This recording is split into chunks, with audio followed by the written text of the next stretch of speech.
So here we are, Rich. It's morning of day 2. Yep. And I just thought I'd grab you and have a quick chat with you about day 1. What was your impressions when you first stepped into the venue? The venue's very impressive. I must say the Hungarian organisation has been superb. They've got a lot of athletes here, a lot of spectators, and everything's run to time pretty much and fairly seamless. So I'm super impressed. Venue's great, really modern, good facilities. Great. Yeah, you can normally tell how an event's going to run within about the first hour or two, Absolutely. Can you? And I thought that the program, the schedule might be quite packed. You've got 2 fields of play working concurrently, but they've managed it really well. Yeah. I've been particularly impressed by their use of technology. There's been really, really good use of broadcast technology. But have you seen the technical officials when they run on and off the field of play? It's been quite good, hasn't it? Very busy. Yeah. A lot of steps done by the tech officials, but the judging standard I think has been fairly consistent and pretty good across the events. So I think all the athletes are fairly satisfied with how that side of it is run. Well, you and I were sat together, I think, with Mark Bryan.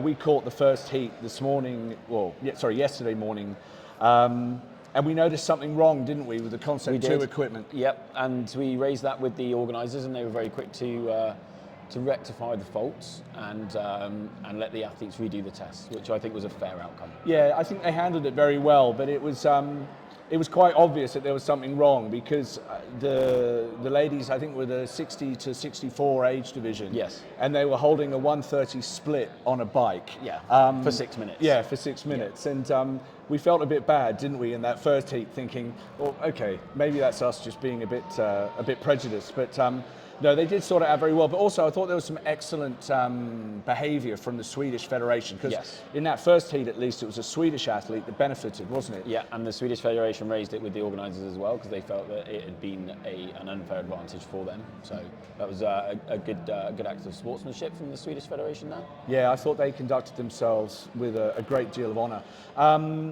A good day for Team UK. What were the highlights for you? I think watching the juniors dominate most of their events was just an absolute pleasure to see. We've done so well in the junior categories. I don't want to take anything away from the open and the senior categories, but the juniors have been phenomenal. They've carried themselves with great all weekend. They've been, they've been an example. Yeah, I would absolutely agree with you there. There's been some very strong performances in the open division, obviously from Ella in the female and from Tom in particular. I think Ben Woodcock feels like he belongs in his field now, doesn't he? Really good to see him today. But also, what have you seen with the athletes in the warm-up area and how they're getting together as a team? How would that differ from, say, other competitions? And you go to lots of comps, don't you, with MCR? Yeah, I think the overarching impression is the team spirit that they've fostered. You see them walking around in groups. They're very open and they're very friendly towards each other. There's a lot of smiles, which is always a good thing to see in any competition. And I think the team has really bonded as a team.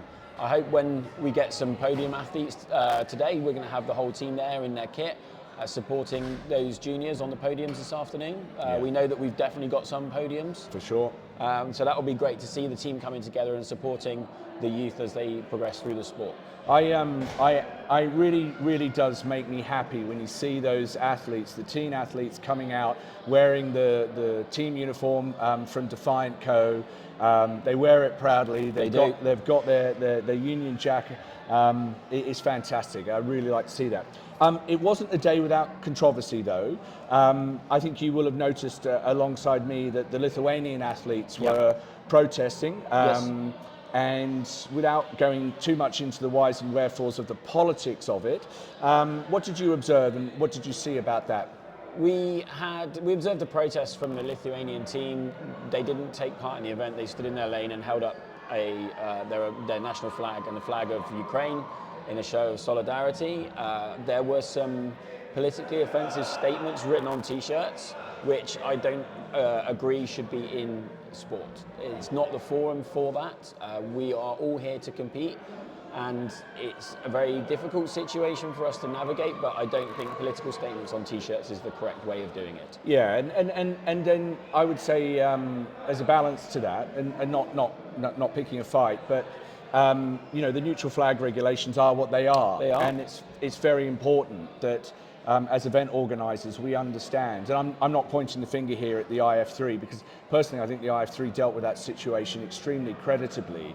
But as event organisers, it's important for us to understand these things, isn't it, and to plan for it, because little things can go wrong. National flags being shown on leaderboards when they shouldn't, etc. And these things can happen. But I thought the whole thing was ultimately dealt with, but it did signify some things that need to be looked at, didn't it? Absolutely, and I believe the reporting person didn't have the latest app update, which is why the flag was still showing in the app. Yeah, it showed on my app as well, but then they updated it. Actually, just talking about something more positive, the Circle 21 app has been brilliant, hasn't it? It's been really good. It's functioned as we expected. We've been able to get some really good data from it.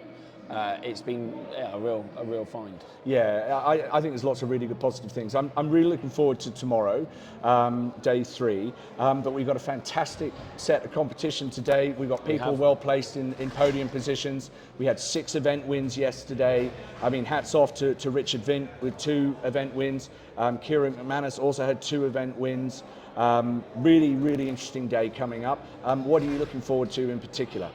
I think seeing our athletes on the podium today is going to be amazing. If we can replicate that feat tomorrow, get some of the older juniors on the podiums as well. We've got some of the boys are in fantastic positions. Lewin and Jack are sitting in first and second currently, and looking really good. So yeah, getting as many on that podium tomorrow evening as we can. Yeah, I'm really looking forward to seeing Team UK, the 4, the male, female 4. Really looking forward to seeing them today, because the competition yesterday in those 2 events was incredibly close. Yeah. Overnight they're in 4th position, but I think 2 of the stronger events for that team are coming up today. Absolutely. So I think it's moving day for that team. I'm really looking forward to seeing them go for it. And look, I think it's probably only right to just mention that the registration for the British Functional Fitness National Championships 2025 is open, isn't it? It's open. If you want to be at the Worlds next year, then that's your way to get there. Yeah, 100%. All right, mate. Look, more later. Thanks very much. Absolutely. Cheers, Thanks mate. very much.